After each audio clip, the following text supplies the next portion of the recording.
कुछ क्वेश्चंस कर रहे, ठीक है। और कल मैंने एक क्वेश्चन होमवर्क के रूप में आपको दिया था, ठीक है।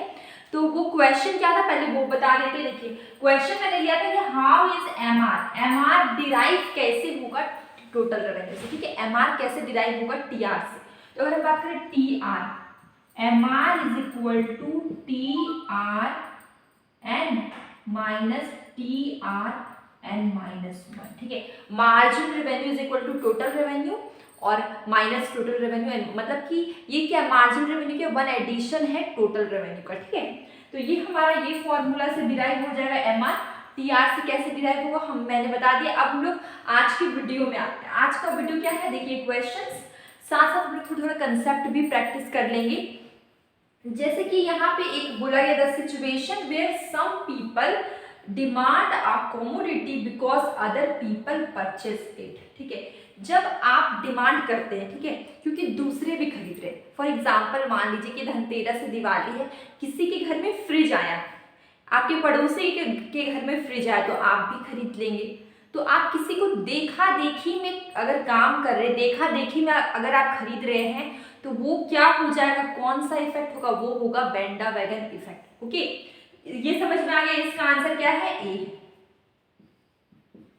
अब वेवलेन इफेक्ट क्या है, वेवलेन इफेक्ट क्या बताता है, prestige value, higher the price more will be prestige, ठीक है। तो जब किसी भी चीज का हायर प्राइस होता है, उसको आप खरीदते हैं तो आप बहुत गर्व महसूस करते हैं कि मैंने इतना बड़ा चीज खरीद लिया या फिर बहुत लग्जरी कार ले लिया। तो ये प्रेस्टीज की अगर बात आ जाए तो वो क्या होता है, वेवलेन इफेक्ट, ठीक है।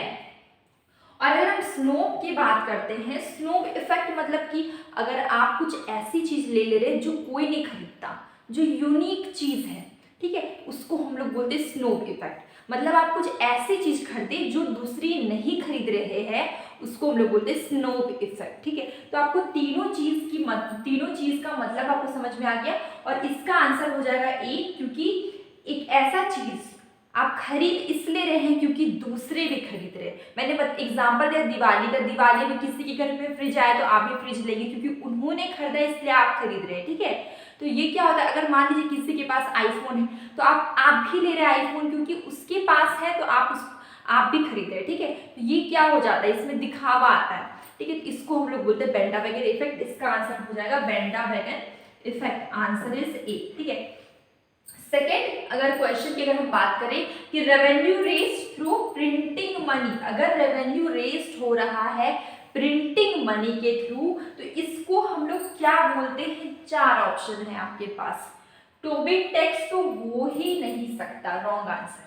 सीनोरेंज सही आंसर है। अगर रेवेन्यू रेस्ड होगा थ्रू प्रिंटिंग ऑफ मनी, इसको बोलते हैं हम लोग सीनोरेंज, ठीक है। अगर हम फिजिकल डेफिसिट, तो अगर हम रेवेन्यू की बात करें तो हम डेफिसिट की क्यों बात करें, रेवेन्यू एंड डेफिसिट दोनों एकदम एक दूसरे के अपोजिट चीज है।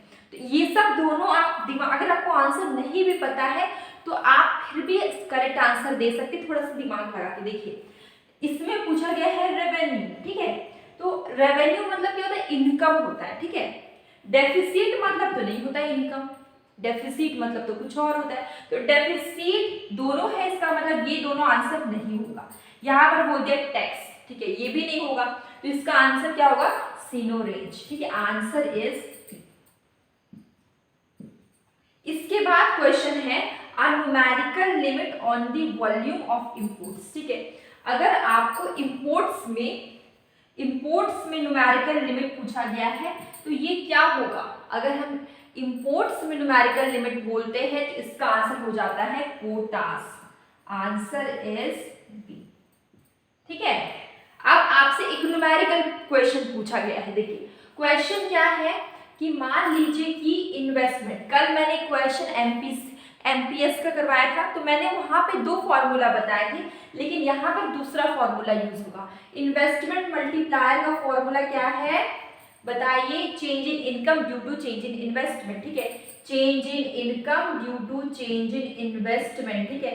चेंज इन इनकम आपका कितना है, देखिए चेंज इन इनकम आपका है 450 करोड़, ठीक है। और चेंज इन इन्वेस्टमेंट आपका क्या है, ₹200 करोड़। अब आप इसको क्या करिए, इसको सॉल्व करेंगे तो कितना आएगा 2.25, ठीक है। कितना है, इसको डिवाइड कर दे तो कितना है 2.25। तो ये हमारा फॉर्मूला था इन्वेस्टमेंट मल्टीप्लायर का, change in income due to change in investment, ठीक है। इसके अलावा दो और फॉर्मूला है इन्वेस्टमेंट मल्टीप्लायर का। First is K is equal to 1/1/MPS AB, और एक और फॉर्मूला है K is equal to 1/1 MPC। Total 3 फॉर्मूले हैं मल्टीप्लायर के, इन्वेस्टमेंट मल्टीप्लायर के, और ये तीनों फॉर्मूला से, ये तीनों बहुत ज्यादा इंपॉर्टेंट है। सॉरी, यहाँ पे होगा MPC। तीनों फॉर्मूला बहुत ज्यादा इंपॉर्टेंट है। तीनों फॉर्मूला से आपको क्वेश्चन पूछे जाते हैं। कभी एनपीएस गिवन है तो आपको बताना है मल्टीप्लायर, कभी एमपीसी गिवन है तो आपको बताना है मल्टीप्लायर। तो आप इसको एकदम अच्छे से कर लीजिए, ठीक है, क्योंकि ये तीनों फॉर्मूला से आपको क्वेश्चन पूछे जाते हैं। अब इसका आंसर क्या हो गया था, सी, अभी हम लोग ने निकाला है सी 2.25, ठीक है। अब एक क्वेश्चन है कि जब the total utility derive from a commodity, ठीक है, टोटल यूटिलिटी अगर आपको डिराइव करना है तो आप क्या करेंगे, ठीक है। यूटिलिटी आप लोग ने पढ़ा था want satisfying power of a commodity, और यूटिलिटी के अंदर में total utility, average utility, marginal utility हम लोग ने बहुत कुछ पढ़ा है, ठीक है। अगर आपने नहीं पढ़ा है तो माइक्रो इकोनॉमिक्स के प्लेलिस्ट में जाके देख लीजिए, आपको यूटिलिटी चैप्टर में आपको बहुत सारे वीडियोस मिल जाएंगे और उसमें डिटेल में आप उस चैप्टर को रिवाइज कर सकते हैं, ठीक है। अभी हम लोग क्वेश्चन कर रहे हैं, देखिए यूटिलिटी में पूछा गया टोटल यूटिलिटी आपको डिराइव करना है तो आप कैसे करेंगे। टोटल यूटिलिटी डिराइव करने का बहुत सिंपल तरीका है summation of MU। Marginal utility को आप ऐड करते जाइए तो आपका क्या निकल जाएगा, टोटल यूटिलिटी, ठीक है। तो इसका आंसर हो जाएगा आपका, इसका आंसर क्या हो जाएगा आपका, बी हो जाएगा। तो ये हमारा छोटा सा वीडियो था, ठीक है, क्वेश्चंस का। और अगर आपको कोई भी कंफ्यूजन हो, कोई भी डाउट हो तो आप प्लीज़ मुझसे पूछ लिया करिए। और अब लोग मिलेंगे न्यू चैप्टर में वीडियो के साथ। मैं डेली क्विज डालती हूँ, उसे ज़रूर देखा करिए। क्विज मैं आप सबके लिए ही डालती हूँ, आप उसे देखा करिए, आपको बहुत ज़्यादा रिविजन हो जाएगा।